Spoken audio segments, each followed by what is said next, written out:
Welcome, dear listeners. Welcome to this Healing Sound Movement radio show. We have a very special guest this evening in our case because we are based in Holland. But I believe my contact on the other line is from the US of A. So we have some time difference. But then again, we have a lot of resonance at the same time because my guest of tonight is Elana Freeland.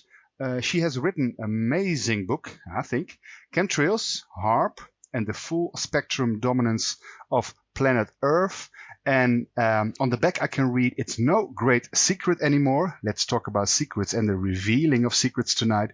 In the 1950s, 60s, and 70s, our government conducted secret large-scale biological and chemical aerial spraying in programs like Operation Large Area Coverage, Operation Geo, and Project 112. So we're going to talk about chemtrails and ionospheric heaters like HAARP. And of course, this is also the topic of our conference this Sunday, the 7th of December 2014, about chemtrails, geoengineering, weather and climate change and control, and HAARP, and who's behind it, what's in this stuff. Is it real in the first place? Some people say yes, of course. And one of those people would be Elana Freeland. So welcome to this show, Elana. Thanks for having me, John. And congratulations on an amazing book. Like I just told you beforehand, I just received it and I've read it in 2 days, which I think is quite an accomplishment because it's an amazing book.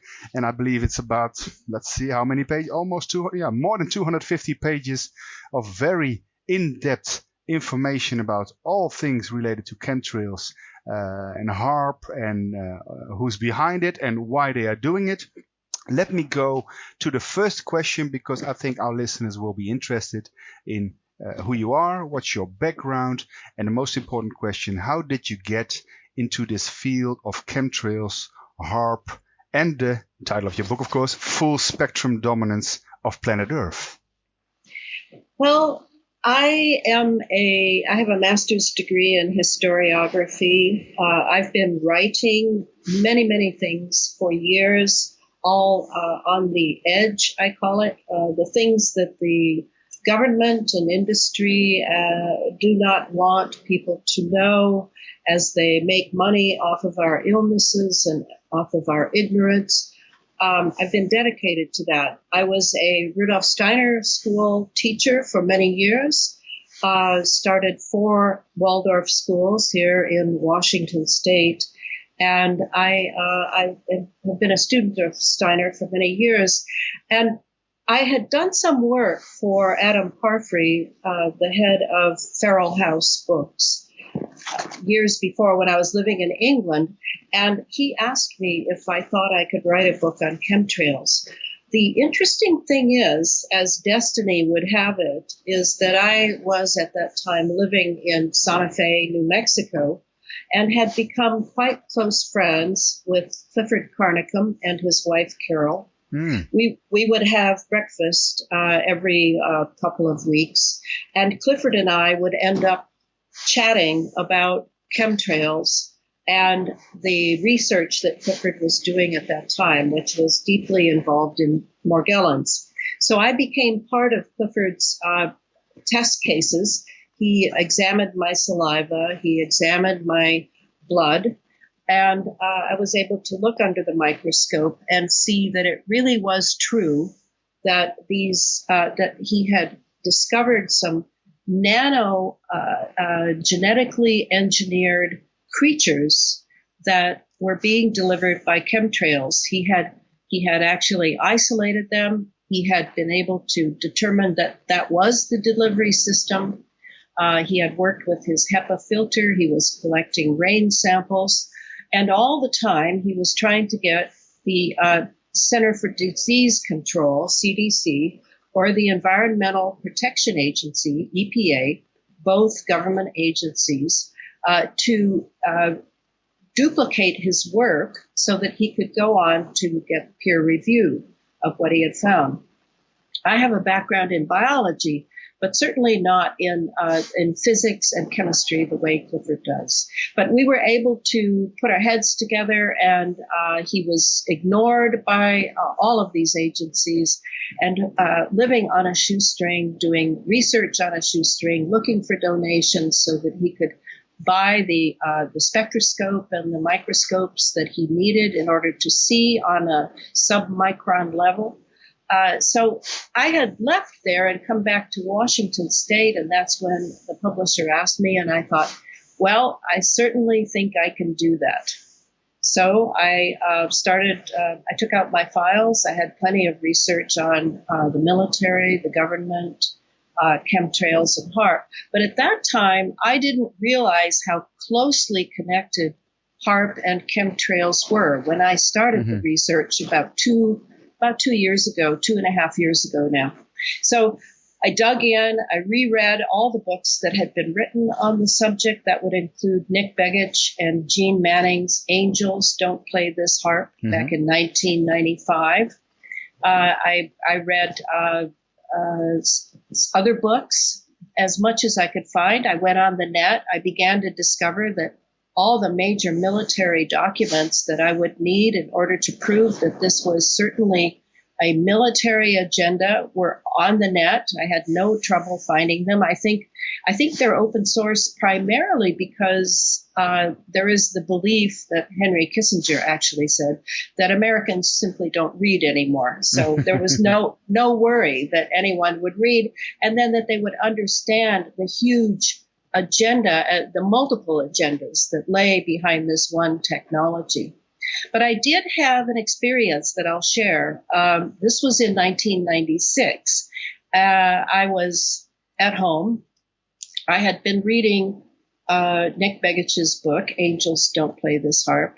I was substitute teaching then for money.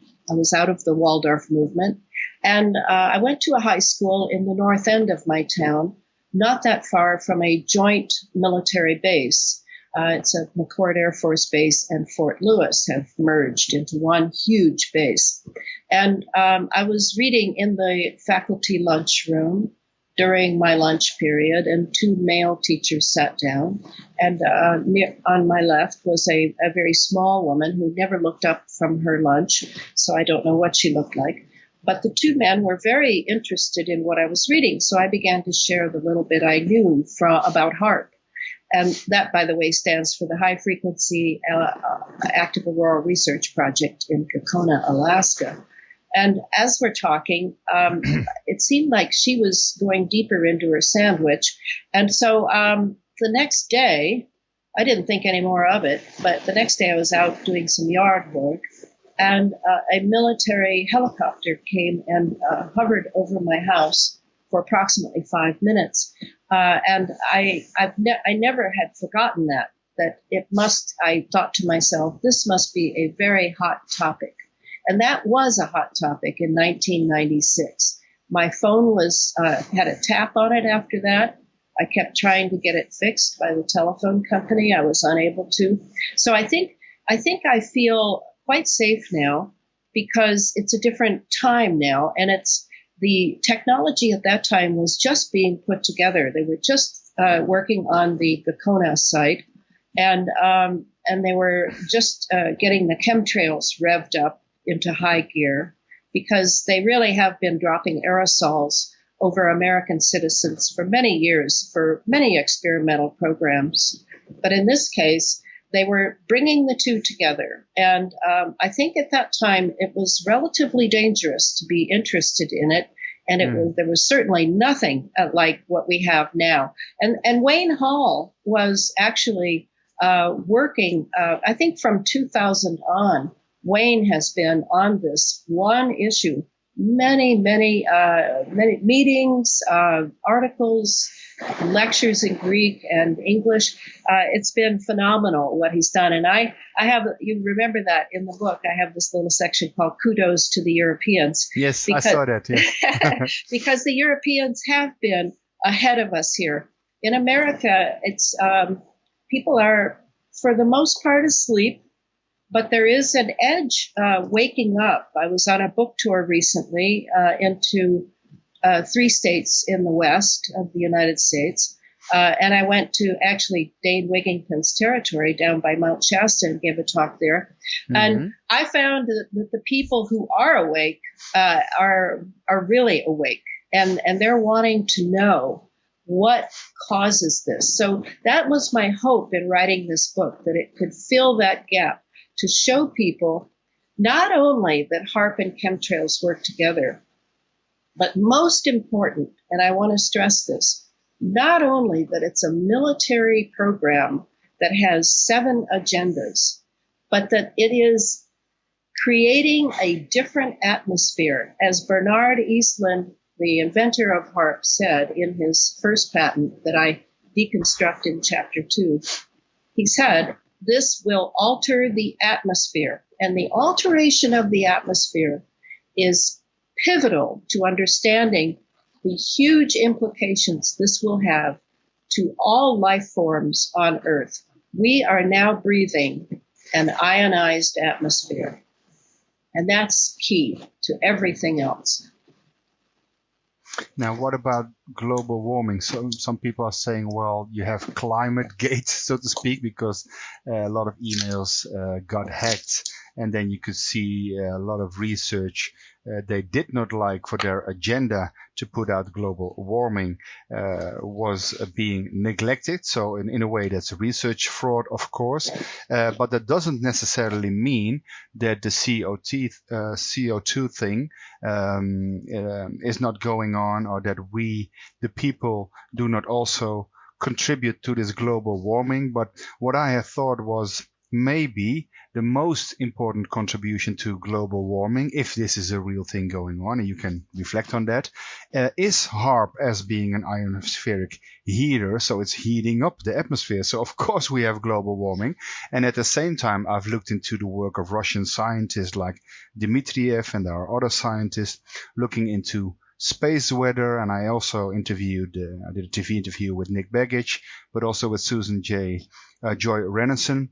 And of course, they talk about space weather, whereby we could almost say that we have to tax all ETs as well, because they also have the same problems. So if it's a cosmic thing, because the whole space radiation and the electromagnetics and the zero-point energy fluctuations, or whatever you want to call it, are changing, and therefore it reflects back into changes in our normal weather, then space weather might be the most contributing factor. But what do you think is going on? Do we have global warming, or in all reality global cooling, or are all those strange changes in the weather going on because of the effects of aerosol spraying that has been going on for maybe 50, 60 years? Or is space weather the most contributing factor, or is it a combination of both? What is your response?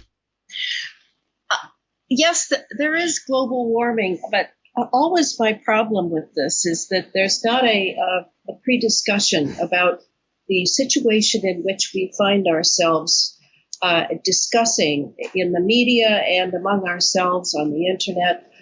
Is 2 things. One, the military implications of this technology are almost always left out of any discussion, which right away made me suspicious years ago. Mm-hmm. And 2, we've got to bring in this HAARP technology into all the discussions we have about CO2, about climate change, extreme weather, global warming, whatever it is. If it's not part of the discussion, then I don't see any reason for myself to listen, because it's like the elephant's in the living room, and we're all talking about the air around the elephant. We have to address the elephant. And yes, it is difficult because this is plasma physics. This is not something that everybody learns in high school. And I don't know about Europe. I think Europe is much better educated than people in America. But here, the last science anyone has is in high school when they're a junior or a senior. And everybody thinks it's too complex. And I think that's the advantage of me, not a scientist. My master's is not in science. but I have a good mind. I have a good attention span. I'm willing to do the digging. And so I can find over 600 footnotes that support what I have written about. And if we can bring in that this is a very nice situation for the military, and we can bring in the HAARP technology. And when I say HAARP technology, I want to stress that I'm not talking just about the Gakona, Alaska installation of microwave heaters. We're talking about something that is global. And this is a vast system. It has hundreds of installations on military bases, on radio towers, cell towers, the NexRads on radio towers, the old Gwen towers, the ground wave emergency network towers, on ships, on big oil rigs off of the coasts of New Zealand, Australia, the United States.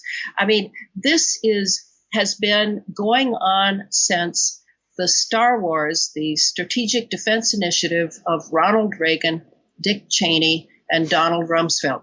This is key to establishing the next phase of the so-called HAARP ionospheric technology, which is called the space fence, FENCE. And when people say, is there global warming?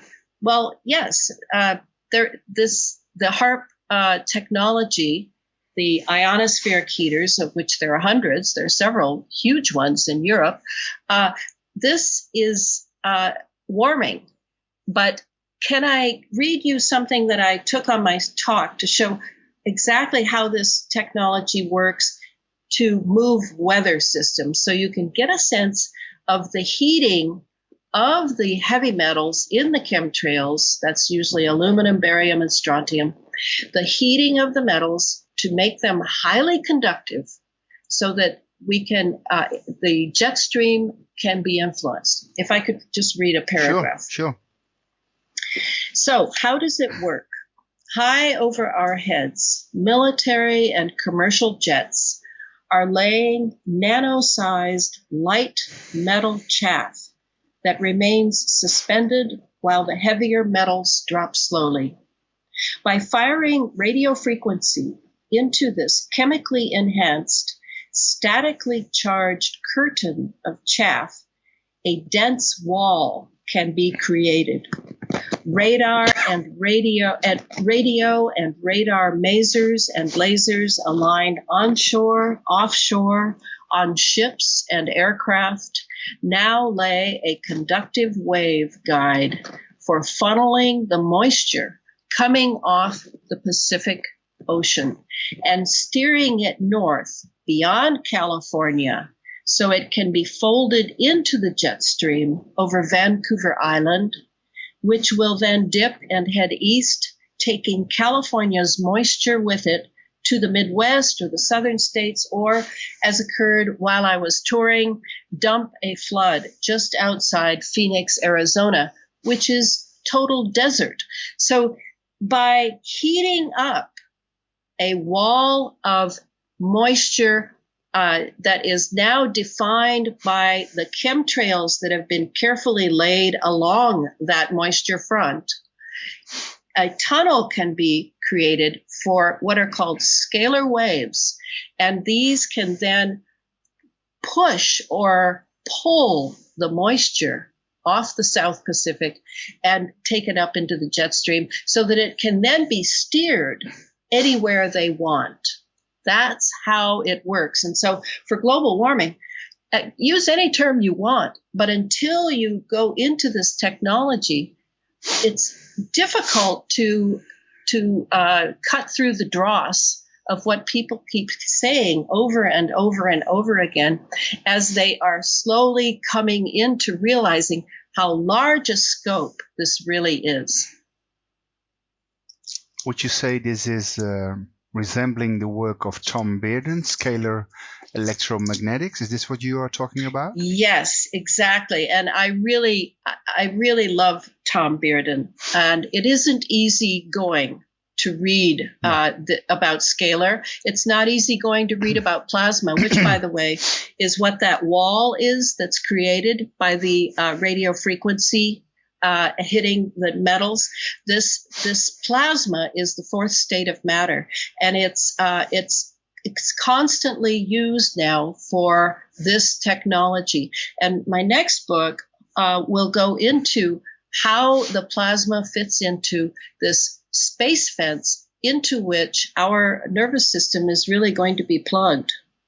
So maybe scalar electromagnetics and torsion physics go together with phase conjugation and beaming microwave high frequency information, so to speak, to change reality. As Tom Bearden says, you can engineer reality. So that's what they specifically are doing to our atmosphere, you think? Oh, yes. I think they're at least 50 years ahead in the science which we are given. And the thing about scalar technology, as I understand it at this point, is that it actually can bypass 3D reality.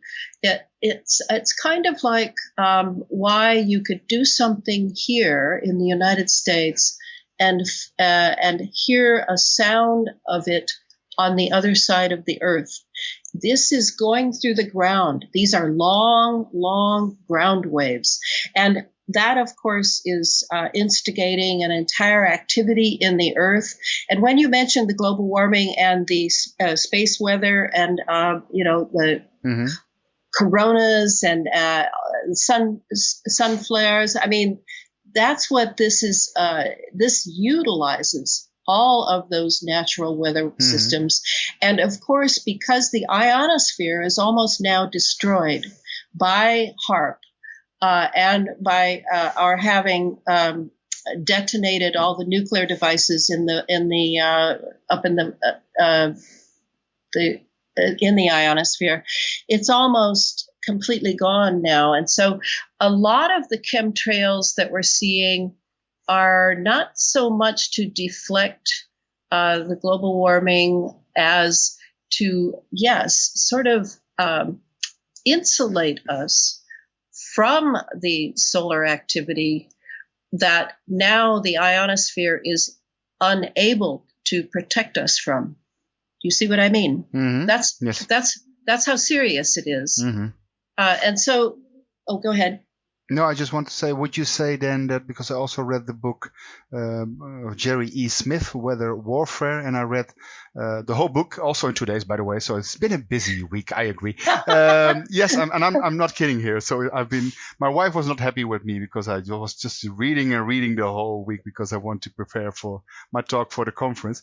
But in that book, he stated that Nick Begich in the beginning was very much that Jerry Smith was very much in the beginning with mind control related to HAARP, and Nick Begich more to the weather warfare aspect, and that they actually swapped chairs, so to speak, that Nick Begich has become more involved into the frequency and resonance and coherence and microwave radiation effects for mind control, what it does to our consciousness and control of humanity, and that Jerry E. Smith, has become more involved in weather warfare. So I'm curious because, of course, your book, Chemtrails, HAARP, and the full spectrum dominance of planet Earth, which is a very military remark, of course, because I seem to remember it comes from a military conclusion somewhere. Yeah, doctrine. Would you say it's mostly weather warfare, or would you say it's also very related to keeping us enslaved or mind controlled? And if that's so, for what kind of reasons? Well, when Nick I met Nick in '95 when he came to Seattle to give a talk, and I asked him about the mind control piece because I had spent several years at that point studying MKUltra and the history of the United States that I certainly was never taught in college. And Nick poo-pooed the idea and said that it was outside. It was not that important, and he didn't see any connection. And then it's been interesting to watch his evolution over the years as he's more and more seen that our nervous systems are being plugged in. Now, Nick is not, I don't know how he feels about the book. I'm not friends with him, but I hope he reads it at some point in order to see what this ionized atmosphere really means. Mm-hmm. And it had to be done on a global level. And so there, as you know, there are many cell towers. I think you call them masts over in Europe. So Zendmasten is the Dutch word, but they're masts. Yes. Yes, and they are very important because, and they're all.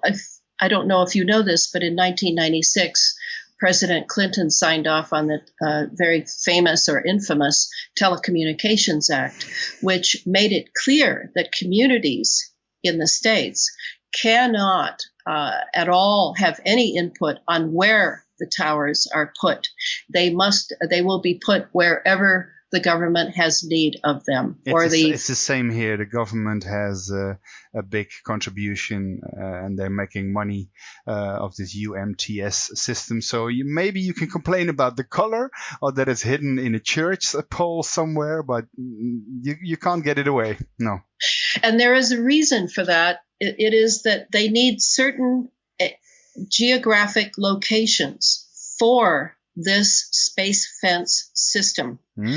And as you know, yes, very much. And it has to be very geometrically exact for the frequencies and pulses that have to travel through it, through the air.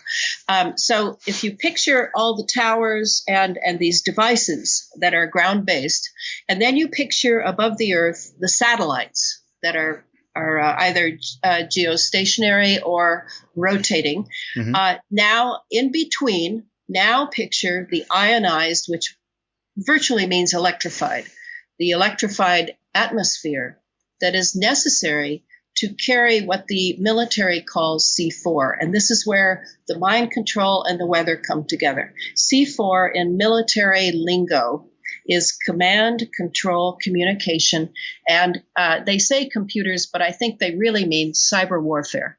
So under cyber warfare and under communication, the brain is simply a device which will pick up frequencies, pulses. I mean, we are towers ourselves. Our bodies are electrical, as Dr. Robert O. Becker says in his wonderful book, The Body Electric. Yes, we are resonators. Yes, I know about the biophysics. I'm writing a book about information medicine, so this is great. Well known. Yes, great. And the most crucial thing is that the technology behind HAARP, which now, even though the Gakona installation is shutting down and will be used for various smaller experiments, that technology is now being picked up by another much broader, much more global technology, and it's all based on cyclotron resonance. And we ourselves in our bodies, as Becker talks about,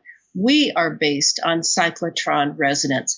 This is the key, is when I say that our nervous systems are being plugged in, I am not being metaphorical, because what we have already breathed in, riding on the backs of the chemtrails, you have the heavy metals, which are highly conductive, and they're on a nanoscale. They're a submicron level. We have breathed those in. They are very conductive. We have breathed in sensors, and they have talked about this in the media, that they are releasing sensors into the environment. And we have breathed in microprocessors, tiny, tiny computers, if you will, on a submicron level. We have breathed all these in because now that electrical environment is also inside of us. So when people So we are living semiconductors. Yes, we are. We are. And that has huge repercussions for the sanctity of our minds, our souls, whatever you want to call it. This has been the agenda, the overarching agenda for all these years. So that the weather, yes, that is very nice for militaries, especially militaries that have gone through what's called the Revolution in Military Affairs, the RMA, where now they are fighting asymmetric warfare.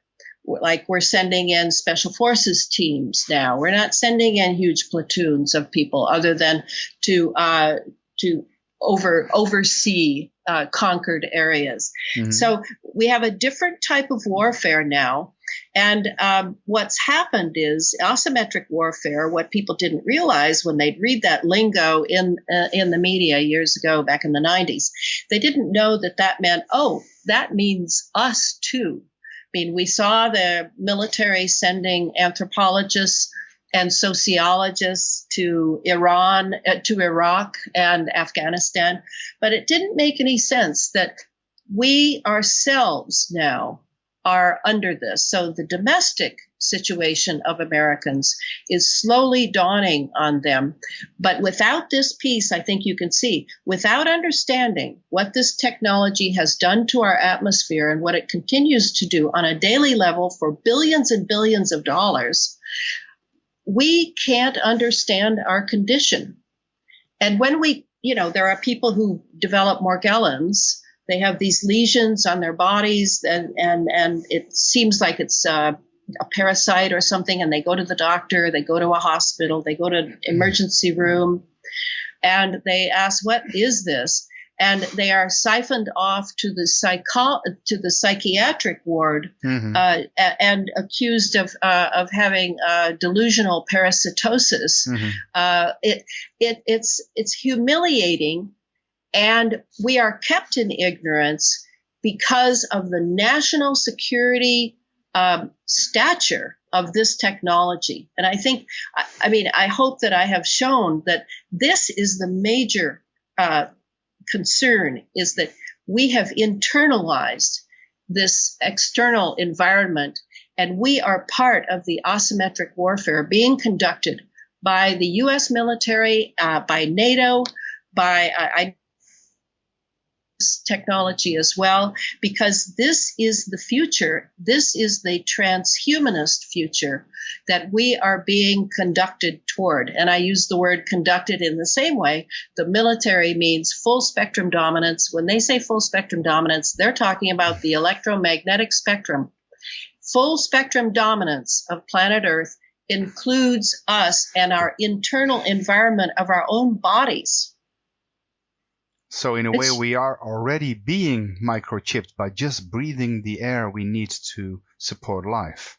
Yes, I don't even think about microchipping, except you might want to microchip one of those special sleeper assassins, those Manchurian candidates, mm-hmm. or perhaps a leader of a nation, so that you could have direct access to him or her all the time through an internal voice procedure called synthetic telepathy. Yeah, like Tom Baden also describes in his work, by the way. Yes, but we ourselves, the general population, we're already being chipped because we have microprocessors in us, and those can be very much activated from a distance, maybe from by some guy sitting in Denver, Colorado with his laptop. I don't know, but I know that some people develop the Morgellons lesions, but I don't. I have the cross-domain bacteria, that's Clifford Carnicom's term, for this creature that we have, this genetically engineered creature that we have ingested and inhaled. He calls it cross-domain because it crosses all three domains of life on Earth, and it is highly programmed to take on the semblance of the tissues and organs in which to which it migrates. It has microprocessors which enable it to communicate with its fellows. It reproduces very quickly under acidic conditions. But why don't I get the lesions? Well, I don't have them yet. To me, it's very possible that they can be triggered remotely, and then you develop lesions. Or perhaps it's that my immune system is better than some people's. Or perhaps it's that their bodies are trying to throw it off and mine isn't. So these are all mysteries when you live in a national security state that tells you lies and subterfuge and half-truths. You have this great adventure lying before you. I like to look at the positive side. Sure. This great adventure that you're going to have to be Sherlock Holmes all on your own, and you're going to have to discover what is really being said, learning to read between the lines, learning to think of what lies behind, what are the deep politics that lie behind the politics you're being told about. So I was sort of created to be this sort of inquirer, and I'm finding it very exciting. Am I afraid? Not really, because I know now. I think fear comes with ignorance. And once you know, it's kind of like being a soldier on the battlefield or a general standing at the pinnacle overlooking the field of battle that's ensuing. You can see far, then you can see what to do. And that's kind of how I'm looking at it. But I hope I've shown you how I don't really think of the inside of my body as being separate now from my environment. We're sort of merging in a sense, and it's all in preparation for a transhumanist singularity future. Transhumanism. Well, I just mentioned something in my own presentation, and I ironically called it aerosol epigenetics. But of course, this is in a way what it is, because in nutrigenomics and epigenetics, we see that the environment is even more important than our DNA, or at least the environmental conditions and our lifestyle, what we eat and how we live, the psychoneuroimmunology, the thoughts, the intentions, the emotions. So it's the environment, stupid, as they say.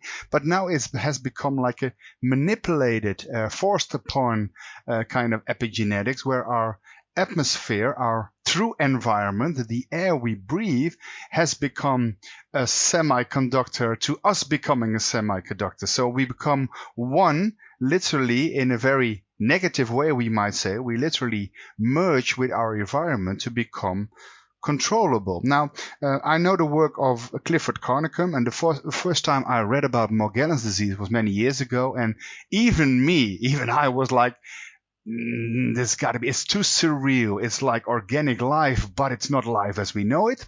It's like a polymer, like a plastic, but it's not a plastic we know on this planet. It almost looks extraterrestrial, and it might be, but it can't be. And I was like, this is the work of a madman. Then I found out research, then I read the work of Clifford Carnicom, and now recently I just found out that even the CDC has done, which are normally, of course, doing misinformation or disinformation or whatever, but if an official government agency is looking at this and is doing a study of 6 years and is saying it's real. We do not understand. We do not know what it is. Maybe they do, by the way, but they're not telling us.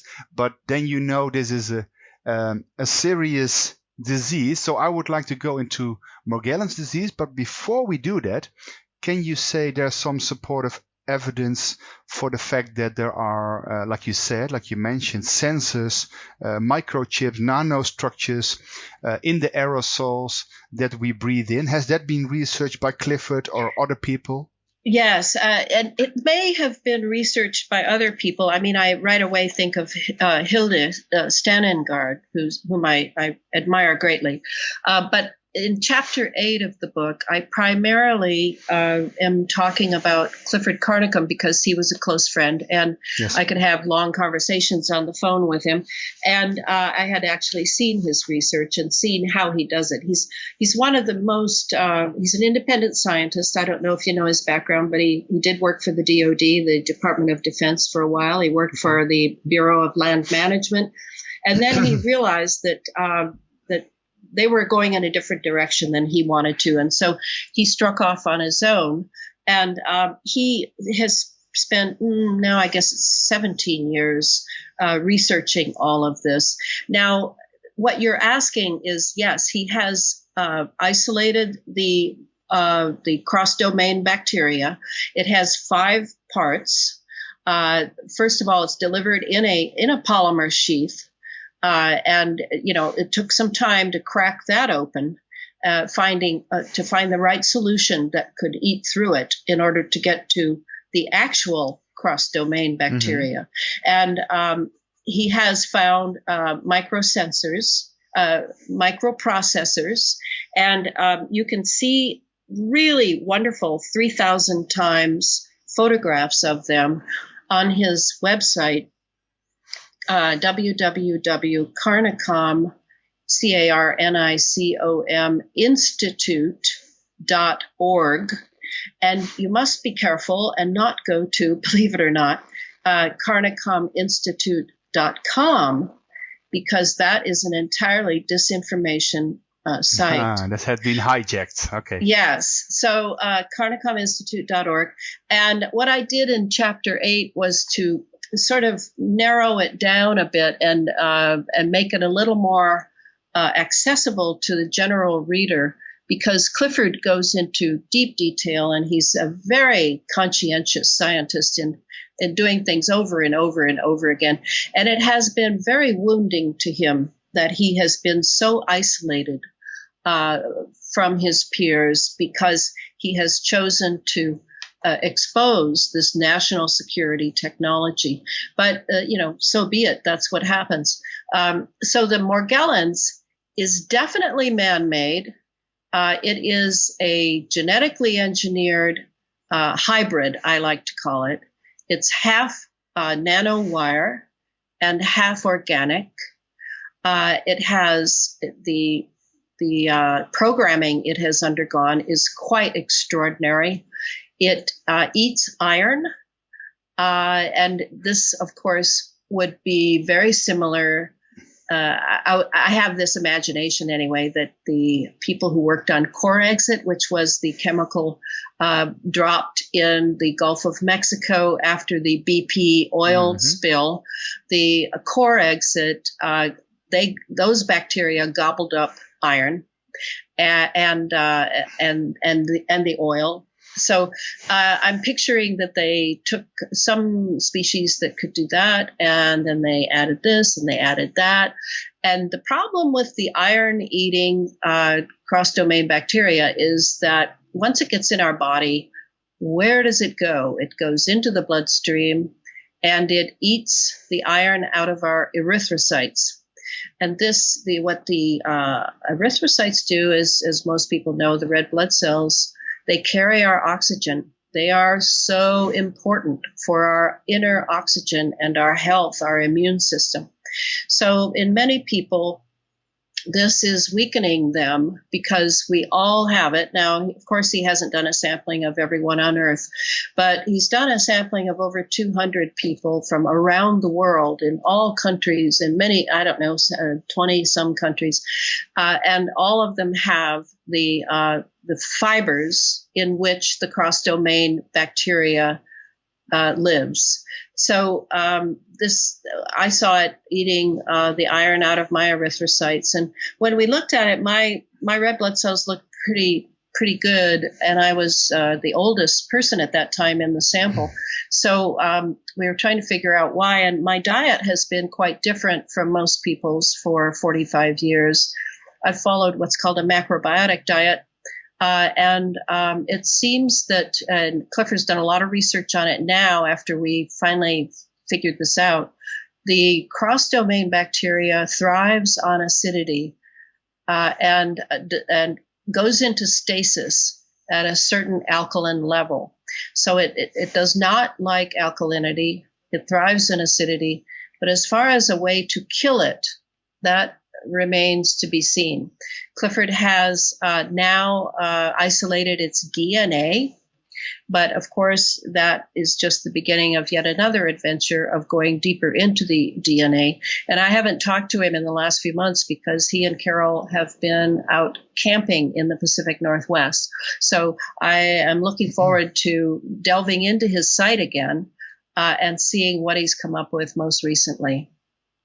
Now, you mentioned before, also relating to the chemtrails aspect, not just HAARP and not just the Morgellons disease, which I think is the most frightening, surrealistic organic nanomachine plastic kind of thing that you can't even think of in a futuristic science fiction movie. So we are living in the future. And of course, the military has advanced knowledge and are 50 years ahead of us, as most people say, technologically speaking. So it's been quite surreal to find out that CDC has done 6 years of research and has actually acknowledged this disease, which if someone would tell me, John, it has been a sick joke, and now we tell you that all the things you have been reading about it were disinformation and just a sick joke, I would even believe them, because this disease is so surreal, so frightening.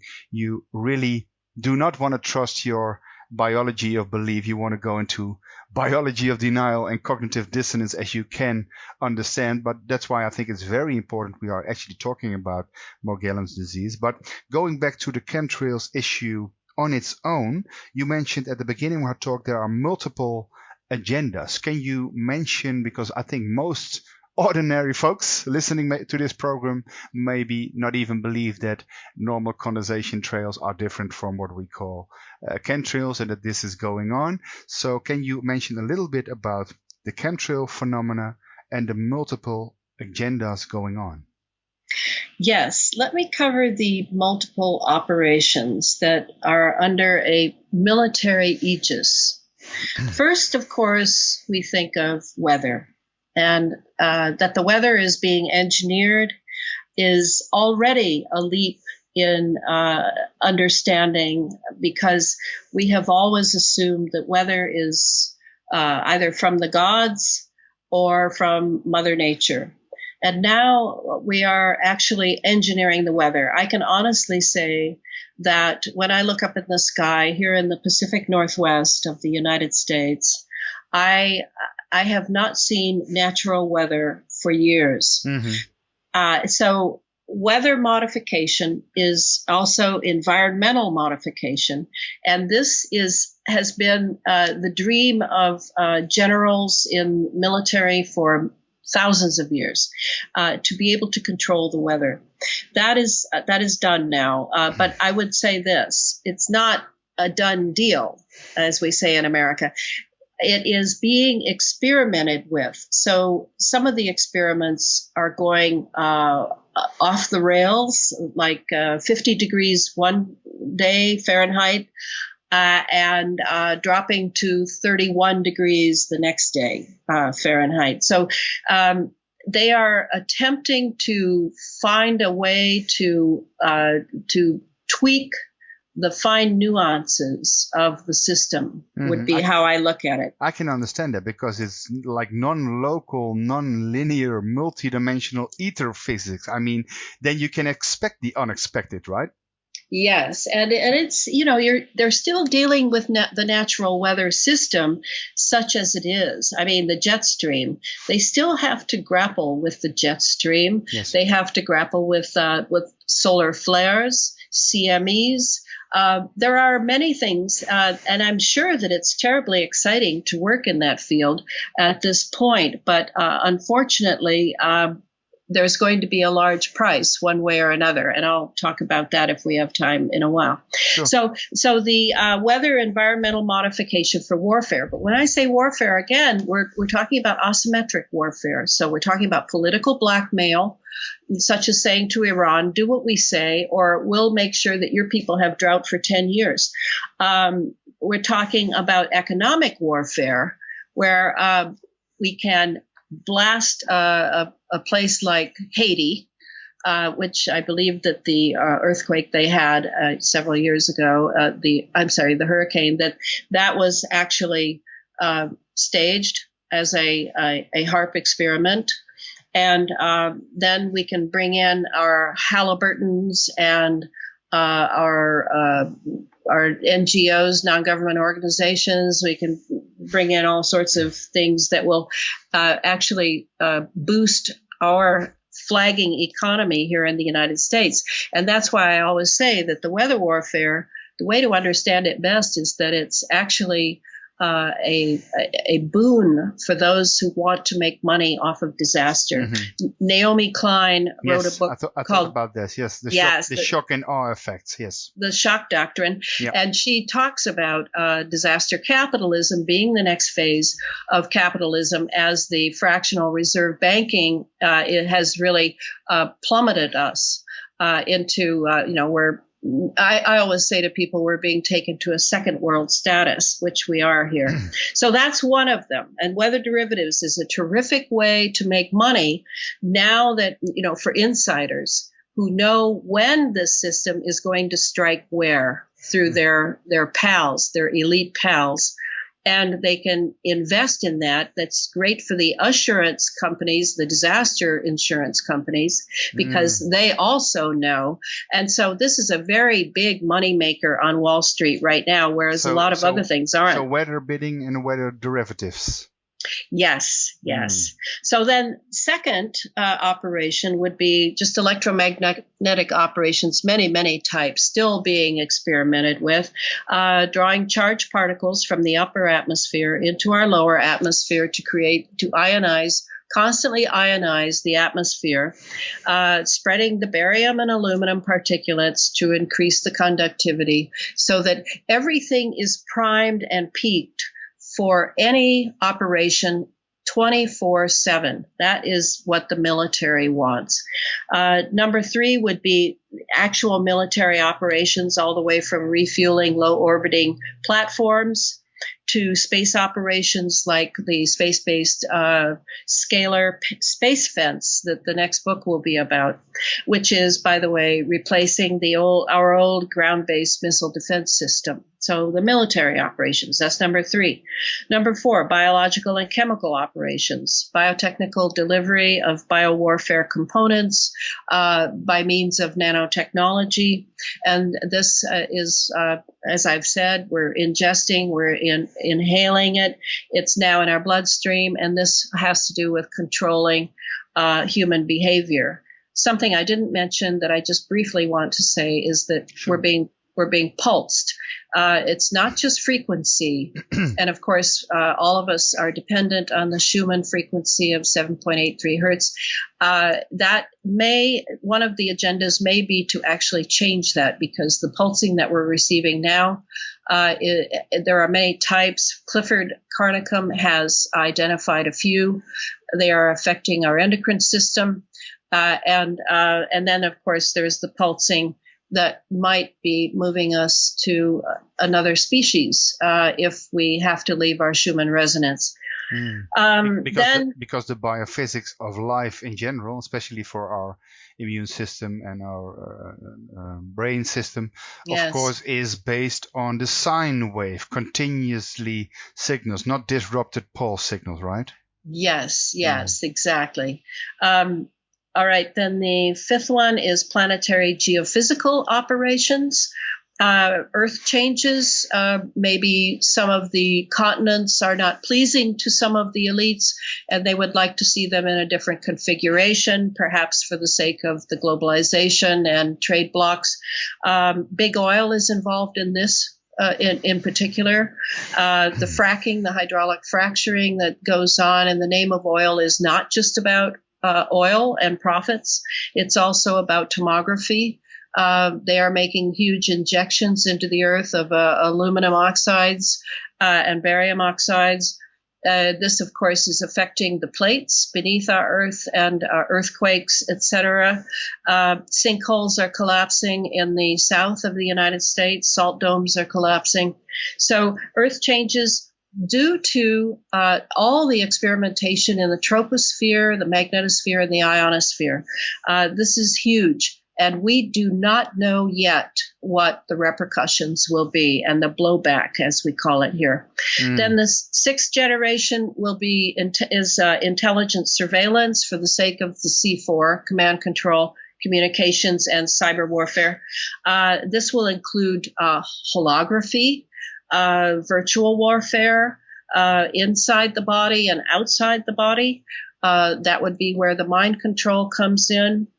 And then finally, the last one, the seventh, which Clifford and I just recently came up with, and I'm convinced it's right, but I have yet to be able to prove it, is the detection of exotic propulsion systems and the occulting of it, hiding of exotic propulsion systems. And when I say exotic propulsion systems, it could be would be definite anti-gravity. I don't know if they'd be saucers, but there are many shapes that you could have. There are certain triangular craft, the Aurora, that has been cited. And it could be from other dimensions, because I understand from a military source that the military has discovered, I think it's 34 dimensions, but they would like to discover more. So what that means in quantum physics and scalar technology, I am not an expert on, but I do sense that it is an agenda. I also interviewed Paul Laviolette, and we did an event with him many years ago. So I reckon that this, and also I interviewed Richard Hoagland, and he talks about multidimensional physics, of course, while Bearden talks about scalar electromagnetics. I interviewed Piotr Garyaev, he talks about torsion physics, and I have the feeling they're all non-linear, multidimensional, and non-local ether physics. And I think that biophysics of life is a frequency, resonance, and coherence world in a non-local, multidimensional universe. But the same goes with a different intention and motivation if you want to have scalar warfare, or if you want to have free energy or anti-gravity, depending on what you want to achieve as an effect, right? Yes. I agree with everything you've said. I mean, hyperdimensionality just seems very logical to me. On the other hand, to present it to the general reader, that's another story. Yes. Yeah, I'm a little daunted by that. Then we need 2 more hours and a bottle of wine, probably. Yes. Oh, that's a good idea. Sounds good, right? Yeah. Now, you mentioned before the conductivity because of those reflecting particles, and they need it for the sunscreen Teller talked about, or reflecting, so to make global dimming in a way to reduce global warming. One of the geoengineering schemes, and there are many. But what about the conductivity of life? Because we are also a bioelectric and bioelectromagnetic and bioholographic beings, even more than biochemical beings per se. So what does this mean to our health? What do we know? Well, when you said about the global dimming, I think that's really the idea that they can deflect the sun's rays and send them back into space. I think that is ridiculous. On the other hand, what is happening because of cirrus cloud cover, and most of it is cirrus cloud cover, is we're being incubated. And a part of that might be, and I'm pretty convinced it is partially because of the damaged ionosphere. It's an attempt to insulate us from solar events and too much UV. I think that's right. I think Dane Wigington talks about that. Yeah. But more important, it is insulating us under a cirrus cloud cover. And is this one yes, it will dim the sun, but on the other hand, is it to actually incubate various biological and hybrid experiments going on in the ionized atmosphere? This is a key point to me. So you mean smoke and mirrors, but in a literal sense? Well, I mean, we're being sort of cooked here under this cloud cover in this incubated ionized environment, and part of it is to keep alive. I see us as petri dishes who are expendable. They're not concerned that they can always, they can get the poor and the lower classes to pop out a few more slave laborers. So they're not really concerned about our health. We're collateral damage to them, yes. We are. But it's important. What's important is the experiments for the future. And this is what they're committed to. These are, yes, they are psychopaths. They are, but they do have an ideal. They do have an objective, an overarching objective that makes them sacrifice a great deal. I mean, their children are under this, and they may have the antidote, as they did with AIDS. They had the antidote for their children, but they're still going to have to pay, and they're doing it for future generations. I mean, we have to understand these people go 24/7 on this sort of thing, and they're very, very committed.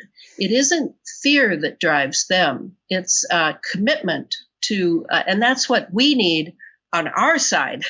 We need to assuage our fear and cling to our commitment to the future of humanity on the other side of what they're doing. That's my plea to why I do all these radio shows, etc., because that intent of ours is a very powerful agent. Consciousness is a very powerful agent, which of course is why they want to control our consciousness. We must, even with these nanoscaled creatures in us, and the threat that we can be overtaken at any moment, et cetera, et cetera. What matters is our intent, and to keep clear, look at our lifestyle, see if it serves, staying clear. How we're eating. Are we eating so that our alkaline is stronger than our acidity? There are many things that tempt us away from our commitments. And I think that all the people who are really see on the horizon, the danger to humanity at this point, really must clean house and get ready and get really stabilized so that we can have the same quality of commitment for the good that the psychopaths have for what is evil and anti-life. Now, I would like to be, if I may, to be a devil's advocate for just 1 minute while I'm actually being your friend. If I would ask you the question, or someone would ask you the question, but you know what? That's all fine. But what's wrong with transhumanism? What's wrong with updating nature? What's wrong with updating humanity? Maybe it's up to us to become like gods, or to update our immune system and brain system, because that would be good for our evolution. Evolution has a standard which we can deviate from, and that's true evolution, because we can better ourselves, and that's actually where we are heading. What would your answer be? Well, there is a problem with that incredibly idealistic devil's advocate view that only the rich are going to be able to afford the real perks of transhumanism, which of course, as you know, will be cloning. They'll be able to live forever. They'll be able to download their minds into a brand new copy of themselves, and fix their diseases, and plug into a machine and all the cancer's gone. And yes, they'll do very well with some of those things. It's the rest of humanity that will be the cattle. Mm-hmm. And they will be expendable, and they will be their minds will be controlled remotely, and they will not even have the thought to rebel. So this is really what is, the Chinese have this wonderful saying: the bigger the front, the bigger the back. And in this case, that is the back, is that the brunt of humanity will be enslaved, and their soul nature, their spirit, the beauty that is humanity, that is, yes, evolving in consciousness, will remain in stasis. And maybe we just have to do that over and over. Maybe it's going to be Spartacus all over again. But it seems a shame. And I would like to say, when I sign off here on planet Earth, I would like to be able to say, I served the good of humanity. And that in itself is more than reward for me. I would agree with you. And before we sign off, before we started this talk, you showed me you gave me a link with a jet engine. There was something about a jet engine with pistons, which would be great for releasing chemtrails. Is that something you would like to mention to the audience? Or as a general question, a last question, is there something you would like to share with our audience without me asking any more questions? Well, if you could share that video, I took it from Dane Wigington's site. Dane had it up. Geoengineeringwatch.org. Mm-hmm. But you can just put it up as a YouTube too. But it's very important because I'm often asked, well, what is the difference between chemtrails and contrails?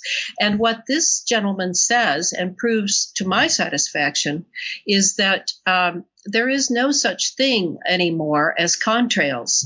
The contrail, what we have now are jets. Either we have commercial jets that have turbofans that bring in outside air and bypass the engine altogether. So there can be no condensation in that situation.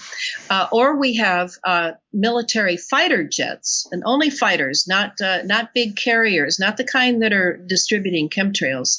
And those fighter jets have turbojet engines, and those do have a water element in them, but they are only used at tremendous altitude.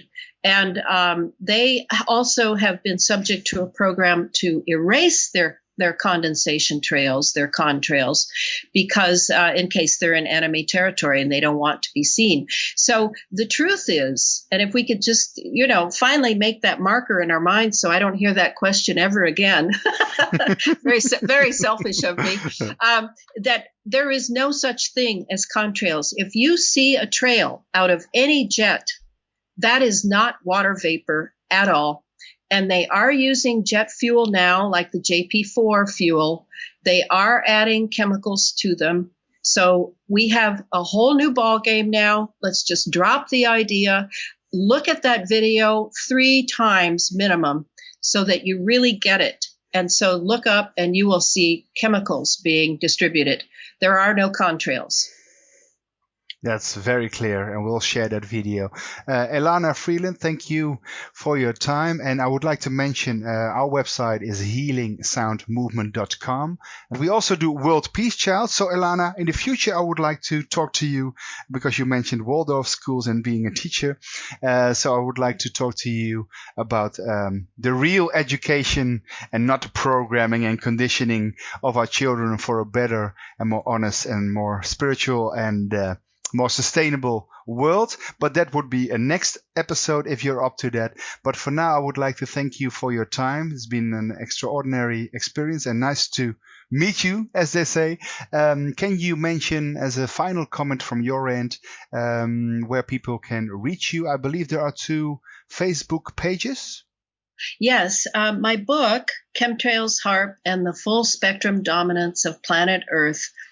The book has 2 Facebook pages. One is simply the name of the book that I just said, and the other is under Elana Freeland, Chemtrails, HAARP, and Full Spectrum. And either one, I would be happy to hear from people. And please read the book so that you too can know how to answer the questions that will come your way as this geoengineering drama continues to unfold. Yes, well, thank you for that, and I agree because I've read it in 2 days, like I said, and it's been an amazing read. And I was like, okay, I thought I knew a lot already from the 1990s, reading Len Horowitz's books and so on, and I interviewed him a few times as well. But this was a new story for me. A lot of information I've read for the absolute first time. So congratulations to you for this book, Elana. Hold the line, as they say, so we can speak a little bit more backstage. But for our listeners, I just mentioned the sites: healingsoundmovement.com, worldpeacechild.com, Centrum Zonnewijzer.nl, and hope to hear from you soon and up till the next time. Okay, thank you and bye-bye.